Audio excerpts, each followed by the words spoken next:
Good morning and welcome back to Bernama Today. My name is Fabian, and with me today, my guest, Mr. Edmund Lee. Mr. Edmund Lee is an orthotist who's here today to speak about his job. All right. Apparently, in Malaysia, there are not many orthotists around, and he's one of the two, three person that's around. And his job is a qualified professional job. The thing is that it's still not recognized by the Malaysian government, right? As I was speaking to Edmund earlier. Now, Edmund, maybe you can tell us about yourself. And you know, we have like all these crazy shoes here. We're going to go to this just a little later on. But tell us a bit about yourself and a profession as an orthotist. Right, okay. Basically, I studied in UK probably about 6 or 7 years ago. Okay. And coming from the third generation, basically my grandfather and father is an orthotist as well. Okay. And I'm now running a clinic in my foot and spine orthotic center in Cheras and PJ as well. And basically, the orthotist profession is a light healthcare profession who assess and prescribe and even fitting orthotics as well. All right. What are orthotics and how does it actually help us, the general public, you know? Right, orthotics is basically what we call a medical device and normally prescription by the doctors and the orthotists as well. What it basically function is try to support, and in terms of there's a flat feet or high arch feet, basically we need to support the feet. Or the main thing as well is to relieve pain and the correct deformity, or even delay surgery as well. Right. We're talking about these soles that we have here with us, right? Flat feet, because this one helps to curve the feet, am I right? Yes, yes. Okay, so flat feet will actually have your feet. This is flat feet, yeah. This is basically flat feet. As a normal person should have an arch there. All right. And what basically a flat feet person which doesn't have the arch, and will cause us a lot of knee pain and back pain later in their life as well. Okay. Yeah. What are the most common problems? Is flat feet the most common ones, or we have other problems? Well, basically in for Malaysian, the most common problem is basically with flat feet. Right. Yeah, and even the high arch feet, which is normally is exaggerated high. Okay. Yes. I mean, what does this affect? Because flat feet, I know. Okay, I understand that it affects something. Yeah. Well, with the high arch, you're looking at causes a lot of like knee pain, even the back pain as well. Some even if they're even accessory high arch, they'll probably have ankle sprain sometime. Ouch. Okay. Yeah. Okay. Does this come with like heels? Because I realized that guys don't really have it. Guys always have flat feet. Yeah. But is this caused by heels by any chance? No, not really. It's basically we did a little survey in our centers where mostly Indians people have reasonably high arch compared to Malay and Chinese people as well. Okay. And why does he have a high arch? Is basically improper footwear, or even probably got it from parents as well. Okay. Yeah. Now, how aware are Malaysian consumers regarding the footwear suitability? Because you see, I walk into a shop and I do not know what to wear, because the moment I slip in my shoe, as long as it's comfortable, I'm buying it. Yep. Right. Well, basically Malaysian people doesn't have the knowledge on, and doesn't have the what we call the product knowledge as well. Though what I normally suggest the patient or even my client is to get your feet probably assess and even the most important measure as well. For example, last week I have a patient who came to me and what she's been wearing. She's supposed to wear size 6, but she's been wearing size 4 for past 10 years. Why?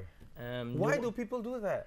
I mean, in China, I know they tend to wrap the foot so they want to have small feet, and it's like girls like, oh my god, my feet's so big, I gotta wear smaller size to make it small. But why is this happening? Is it still happening? It's still happening because basically they have no one really measured their feet. That's what for parents and even for children. So it's important to get their feet measured properly. Okay. Yeah. Before they fit the shoe. Yeah. Okay, let's say if I walk into a shop and then I see, this shoe, not really this shoe. Now I look at this. Some certain feet, I mean, for example, certain feet they are wider. Yes. Certain feet they are longer. Yes. Right. So how do I know whether this shoe fits my longer feet or wider feet? Well, basically, it's just like you need to really look at the shoe size as well. Okay. And the most important thing, we need to measure. Right. Yeah, to measure the feet. Right. So to get the suitable shoe size. So does it mean that if I have a wider shoe, I'm wearing a bigger size? Because bigger size usually has wider soles, right? No. It's basically really different width as on different length as well. Okay. So you have to really get your feet measured before. Okay. So what's the worst case scenario if I choose a wrong shoe? Right. Okay. The worst case scenario will probably causes you a lot of pain on the feet as well. Okay. And the worst case, the second thing will be the causes a bunion. Have you heard of basically bunion where ladies has like the overlapping toes? They have that toes to the side, yes, right? Yes. Okay. And due to that, it's like later on they have a lot of pain around the toes, and even there's protruding bone as well. Yes. Yeah. Later on, they will cause us flat feet as well. Yeah. So it's a case that, okay, let's say if I detect this early, Yes. should a lady not wear high heels anymore or get a bigger size? No, it's just basically getting the proper high heel shoes for them. Is like, I'm not stopping anyone to wear high heels. High heels are fashionable, but most important thing is just like you have to again see a qualified people and to get their feet assessed and get the right orthotics, insoles, or even shoes here. Yeah, you know, I've always been wondering, there's this luxury brands that keep making high heels, right? Yes. One fine day, somebody from the sports industry, the big names, let's not name any of them, they will come up with the sports heels. What do you think? Well, there's I think they're coming up actually soon. It's basically something like this is considered a men's high heel now. Yeah. Okay, I mean, tell me about this. This is called Z Coil. Yes. Tell me about this shoe. Basically, this shoe is just made in USA, and what the main function of the shoe is just like this. You can look at this. There's a spring. Yeah. Yeah. It's like the Nike Shocks. Well, yeah, the Nike Shock of it. But the most important thing is just like this. Z-coil thing is trying to absorb the pain and the knee, or especially those people who have back pain. Right. Yeah. So how? Okay, I mean, a shoe like this. What do I use it for? Do I use it for walking, running? Well, mainly for what we suggest people to for walking. Walking, And for running as well, you can do that. Okay. Yeah. How? I mean, what's the cost of this? Well, you're looking about $900 to about My $1,000. God, Yeah, that's like 2 shoes, man. Yes. Basically, but the most important thing is we can still do a lot of adjustment on that. Okay. And the coil, we can still change it according to your body weight and your feet problem as well. Okay. Maybe you want to give us some tips of orthotics and the selection of a suitable footwear for a certain size. Okay, say let's talk about me since we are here with me, right? Okay, I have a size 11 shoe. Certain shoes I have to fit size 12. Yeah. Why? I mean, why is it? Basically, if you're wearing size 11, you should really go one size up. It's like, I'm not sure, have you get your feet measured properly? It's been always 11. I've been playing football, my boots, it's always 11, right? Right, okay, but basically manufacturer have different sizing as well. If not, different manufacturer will follow different sizing pattern. But ideally, you should really have 2 finger. 2 fingers? Yes, 2 fingers. 2 fingers of space? Yes, 2 fingers of space as well. Rule of thumb. Yes, rule of thumb as well. Okay, how about the back? The back, usually you can put 1 finger in. So that means there's space in front and behind. Yes. So it's going to be a loose shoe then? Well, basically what we suggest people is when you try your shoe on, it's important not just by sitting down, it's important by standing up and walk around the store. Yeah, for a couple of minutes. It's like never buy shoes in a hurry. Basically, you need to buy proper shoes. Yeah, in a proper manner. All right. Now these soles that we actually have here, my ortho is your place, right? Yes. This is custom made for certain people. Am I right? Yes. Okay. Tell us a bit about customization, because whether you get the products here or whether it's imported, because I'm sure this is imported. Yes. This is 900 ringgit. It's definitely imported.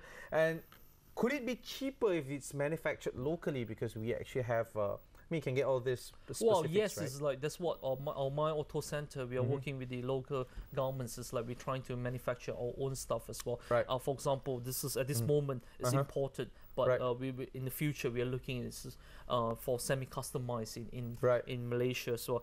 But the main function of the orthotic insole is basically we assess the people's feet. And the most important, take the molding of the feet and look at the alignment of the children's feet or even adults' feet, casting them, putting a proper position of the feet. Okay. Yeah, so as you look at different posting of it, we have to really realign that in the proper position. Okay. Yeah. Going back, I just would like to know. You see, sometimes I may not be as good as choosing my shoe. There are certain people that say you have to treat your hair before it falls. Yes. So in this case, do we have to go for consultation, or if you do not know much about a shoe, do we have to go to a consultant, an orthotist before we actually move on and buy a shoe? Well, ideally, it's just like in overseas, we have a lot of orthotists, but in this country we don't have many qualified orthotists. And ideally, when you buy your shoes or even you have foot problems getting orthotics, you need to really to go to a proper qualified center, not just going a shopping mall or really layman person to get your orthotics in. So yes, but I mean, frankly, right? You're a professional, I know. Yes. But the person working in the shop is not. Yes. Right? And hence the shop owner is also not a professional. May not be. Yes. Right?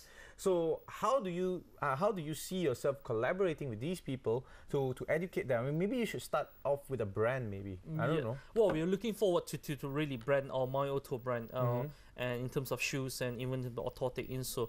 But we're looking forward to working with you manufacturers, and most important thing is just like we're setting up our My Auto Academy to train up more professional people to become shoe fitter and orthotic fitter. Right. So those are in the pipeline. So maybe in the future we have more orthotists, you know, and Malaysians are actually more educated in terms of buying shoe. But you know, for this morning, thank you very much for coming into the studios and teaching us a little bit about the orthotic shoe that costs about 900 ringgit. That's like someone's paycheck, man. All right. Also, thank you very much, Edmund, for spending your time and morning with us. Stay tuned to Bernama TV because we've got more news updates coming on later in the day, and we have English news, we have Malay news, and all that. So stay tuned to that on Bernama TV.